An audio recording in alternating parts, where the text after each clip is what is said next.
नमस्कार। आप सभी का स्वागत है आपके अपने आध्यात्मिक चैनल भक्ति मंत्रालय में। सनातन धर्म में व्रतों की महिमा अपरंपार है। उन सब व्रतों में एक व्रत ऐसा भी है जिसका विशेष महत्व है और वो है योगिनी एकादशी। यह आषाढ़ मास के कृष्ण पक्ष की एकादशी तिथि को मनाई जाती है। धार्मिक मान्यताओं के अनुसार भगवान श्री हरि विष्णु को समर्पित यह एकादशी अत्यंत फलदायी मानी गई है। मान्यता है कि श्रद्धा और नियम पूर्वक इस व्रत को करने से व्यक्ति के पाप क्षीण होते हैं, जीवन में सुख समृद्धि की प्राप्ति होती है और भगवान विष्णु की कृपा प्राप्त होती है। पद्म पुराण में वर्णित है कि इस एकादशी का पुण्य अत्यंत महान माना गया है। यह व्रत केवल भौतिक सुखों ही नहीं बल्कि आध्यात्मिक उन्नति और मोक्ष का मार्ग भी प्रशस्त करता है। योगिनी एकादशी व्रत कथा। आज हम आपको श्रवण करवाएंगे योगिनी एकादशी व्रत कथा। प्राचीन समय में कुबेर देवता अलकापुरी के राजा थे। वे भगवान शिव के परम भक्त थे और प्रतिदिन मानसरोवर से दिव्य पुष्प लाकर भगवान शिव की पूजा करते थे।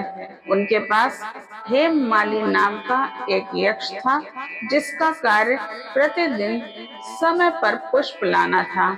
हेममाली की पत्नी का नाम विशालाक्षी था।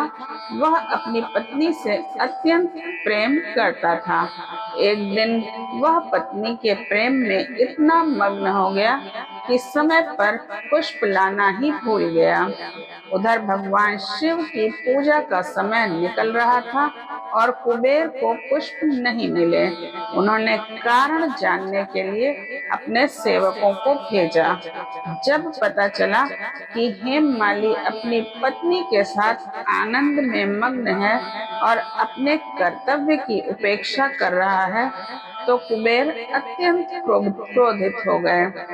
उन्होंने हेममाली को दरबार में बुलाकर कहा, जिसने भगवान की सेवा से अधिक अपने सुख को महत्व दिया वह अपने कर्मों का फल अवश्य भोगेगा।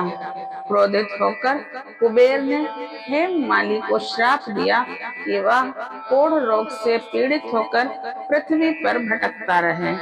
श्राप मिलते ही हेममाली का सुंदर शरीर विकृत हो गया और वह जंगल जंगल भटकने लगा। दुख, भूख और पीड़ा से उसका जीवन अत्यंत कष्टमय हो गया। एक दिन भटकते भटकते वह महान ऋषि मार्कंडे के आश्रम पहुंचा। हेममाली ने विनम्र होकर अपने पाप स्वीकार किए और ऋषि से उद्धार का उपाय पूछा।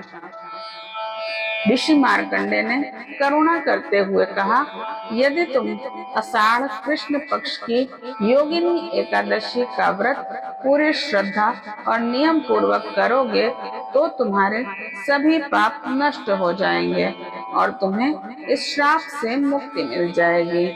हेममाली ने श्रद्धा और पूर्ण विश्वास के साथ योगिनी एकादशी का व्रत किया। भगवान विष्णु की कृपा से उसका कोढ़ रोग समाप्त हो गया, श्राप समाप्त हुआ और उसे पुनः अपना दिव्य स्वरूप प्राप्त हो गया। वह अपनी पत्नी के साथ सुख पूर्वक रहने लगा और भगवान की भक्ति में अपना जीवन समर्पित कर दिया। योगिनी एकादशी व्रत कथा हमें यह शिक्षा देती है कि कर्तव्य, भक्ति और अनुशासन का पालन करने वाला व्यक्ति ही भगवान की कृपा का पात्र बनता है। यदि आपको योगिनी एकादशी की ये पावन कथा पसंद आई हो तो वीडियो को लाइक करें और अपने परिवार और मित्रों के साथ शेयर करें। ऐसे ही सनातन धर्म से जुड़े ज्ञानवर्धक वीडियो देखने के लिए हमारे चैनल भक्ति मंत्रालय को सब्सक्राइब करना भी ना भूलें। हरि ओम तत्सत।